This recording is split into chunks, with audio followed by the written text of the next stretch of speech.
I used to wake up before everyone else. Most mornings I didn't even need an alarm. My body just knew it was time to get up. I'd grab a quick shower, pack whatever leftovers were in the fridge, and head out while it was still dark. The streets would be empty, the air cold, and the city quiet. That was my peace before the noise started. My name is Sean, and I'm a 34-year-old dedicated nurse. By the time I reached the hospital, the parking lot would already be half full. Same faces, same routine. I'd clock in, check the charts, and jump straight into the shift, 12 hours, sometimes more. Barely enough time to breathe. Patients came in non-stop. Accidents, infections, people who hadn't seen a doctor in years. Some were scared, others just angry. I didn't blame them. Nobody likes being in a hospital. There was no room to slow down. You had to move fast. Blood pressure, temperature, meds, one wrong move, and things could go bad quick. I learned to think fast and keep going. We were always short-staffed. Always. And when someone called in sick, the rest of us just picked up the slack. No questions. I didn't complain. I had people depending on me. My wife, my boy. He was just 6. His name's Jordan. Smart kid. Loved dinosaurs. I missed most of his school plays. Missed a lot, actually. First steps, school events, just moments. Sometimes I'd find drawings on the fridge, little stick figures holding hands, and I'd realize I hadn't seen him awake in 3 days. My wife tried to hold things down at home. She was patient, at least for a while. We'd talk over the phone when I could sneak away for 5 minutes. She'd tell me about her day. I'd nod even though she couldn't see me. I was always tired. She knew that. She stopped expecting much after a while. There was this one night. I remember it clear. I had just helped clean up a trauma case. Blood everywhere. We lost him. Young guy, maybe 20. I walked out, sat down in the hallway, and checked my phone. 15 missed calls. Jordan had won a medal at school. I wasn't there. He had asked if I could come. I said I'd try. The next morning, my wife left the medal on the kitchen table. No note. Just the medal. That's what the job did. It took pieces of you. Quietly. No warnings. But I kept going. Because patients needed me. That's what I told myself every day. If I stopped, someone could die. That mattered. It had to. Dr. Walker ran the floor, always in a rush. He gave orders like clockwork. Polite, never warm. He didn't waste time. He cared about results, not stories. We weren't friends, but I didn't need him to like me. I just needed him to do his part, and I'd do mine. Most of the staff respected him, or feared him. Hard to tell the difference. But he kept things moving. That was enough. At the end of every shift, I'd sit in my car for 10 minutes. Just sit. Not thinking, not feeling, just quiet. Then I'd drive home, walk inside, eat something cold, and fall asleep in my uniform. Then wake up and do it all over again. Hospitals don't run on schedules. They run on pressure. The halls are always busy, lights always on. People moving, talking, rushing. It never slows down. That's just how it is. Most of us didn't talk much during shifts. There wasn't time. You learned who could handle pressure and who needed space. You learned who you could count on. Lisa from ER was one of those people. Sharp, quick hands, didn't panic. She covered for me more times than I could count. Then there was Ben, an older guy from ICU, quiet but steady. If he was on shift with you, you knew things wouldn't fall apart. There were others, some new, some just counting days. But we all kept the place moving. Not because it was easy, because someone had to. The hospital didn't care how tired we were, they just needed numbers to look right. On paper, it looked like a well-oiled machine. But behind the scenes, it was stretched thin. Budget cuts, staff shortages, equipment that should have been replaced 2 years ago. We were told to make it work, so we did. If something broke, we taped it. If someone called out, we worked double. No one thanked you. You just kept going. Meetings were short and sharp. No room for questions. Just updates, targets, expectations. If numbers dipped, we heard about it. If a patient complained, it was our fault. Management called it maintaining standards. We called it pressure. Then there was Dr. Walker. He didn't speak unless he had something to say. Always dressed clean. Never late. He walked like he had somewhere more important to be. People respected him. Or maybe they didn't want to get in his way. He didn't yell. He didn't need to. One look from him could change the mood in a room. He made decisions fast, transferred patients without discussion, changed shift patterns without warning. If you didn't like it, you could leave. That's how it worked. No fuss, no argument. Some said he was efficient. Others called him cold. I never tried to get close. I followed instructions, did my rounds, stayed quiet. That kept things simple. But small things started to feel strange. Orders went missing. Supplies ran out faster than usual. Sometimes meds weren't logged right. People started double-checking everything. Tension grew. Nothing obvious. Just small things that didn't sit right.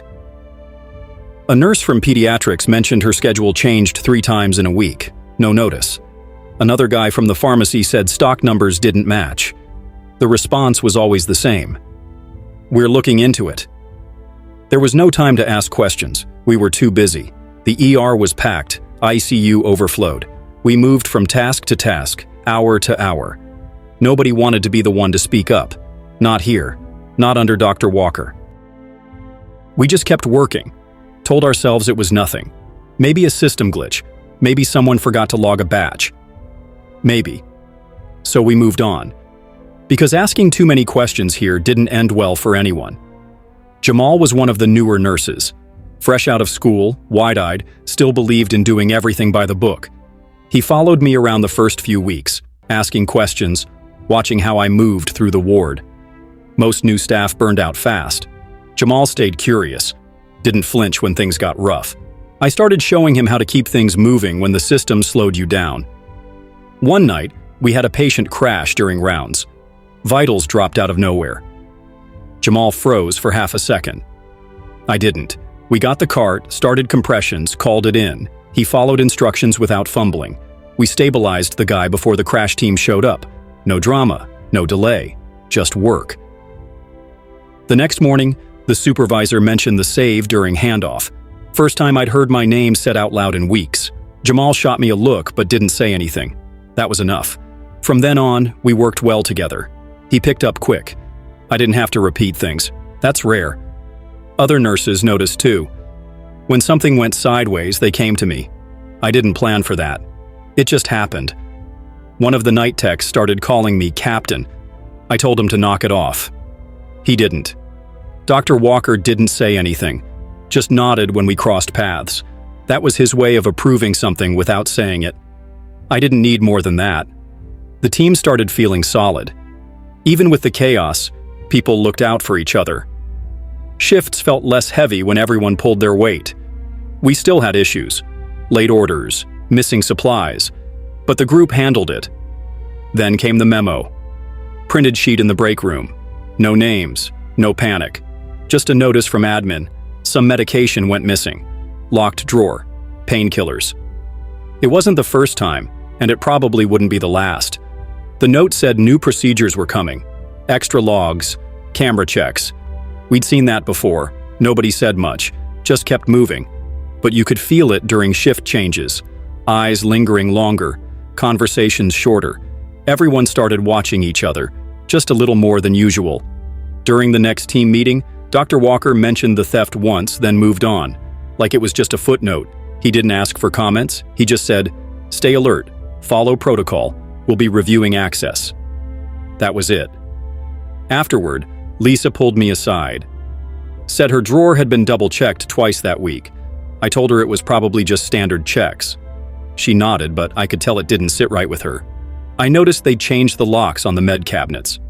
Pharmacy staff were tighter with inventory sheets. We had to sign off every time we touched a controlled med. Extra step, but no big deal. People started keeping their heads down. No one wanted attention. Nobody wanted to be next. We still did the job. We still moved fast, but trust got quieter. I didn't think much of it. I figured the cameras would catch something, or the system would sort it out like it always did. I just focused on the shift ahead. That was the last week things felt normal. It started with a shift that looked like every other. Same early rounds, same paperwork, same slow machines. I was covering the surgical wing.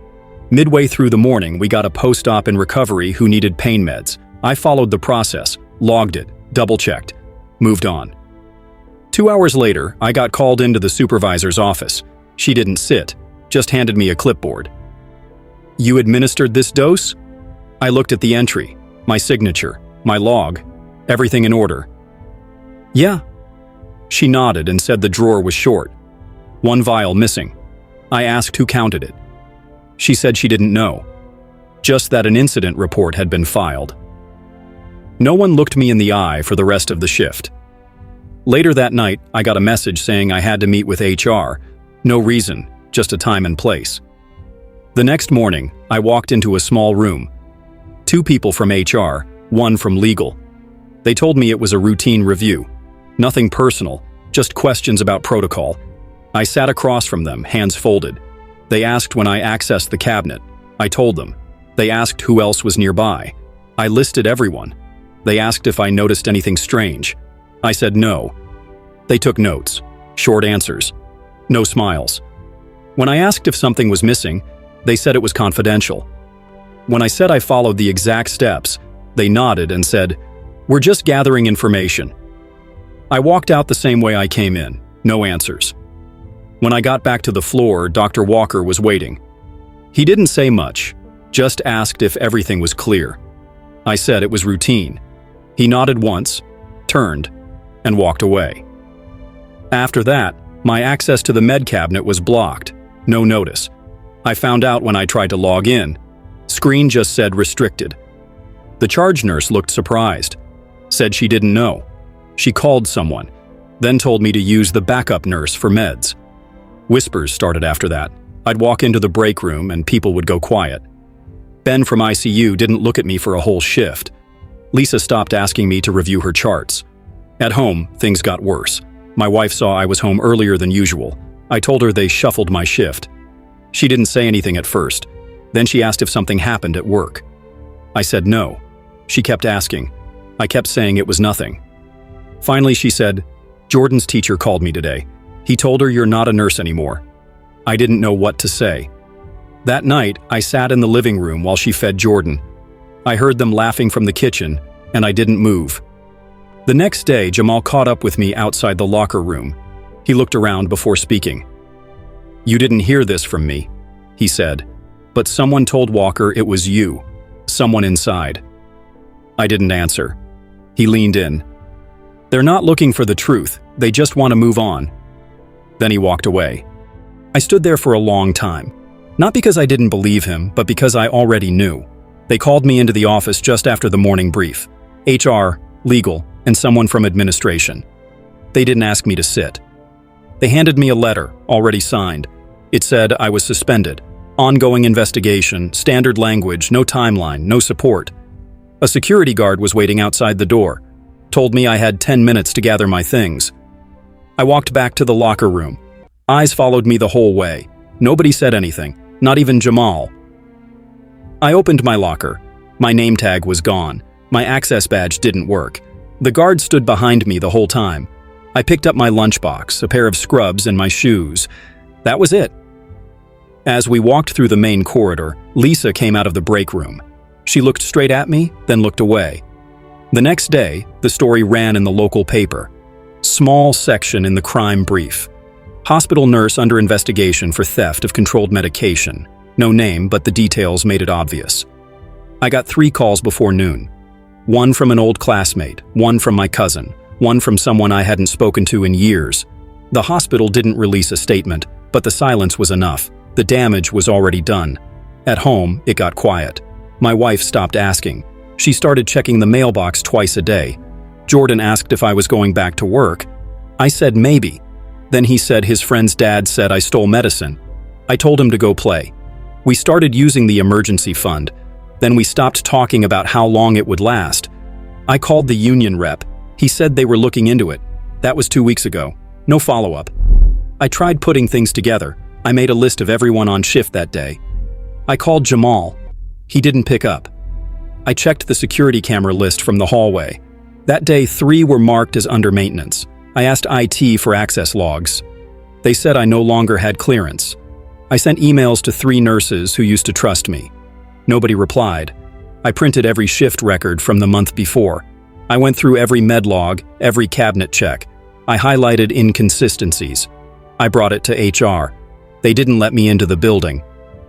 That night, I looked up an old forum for former employees.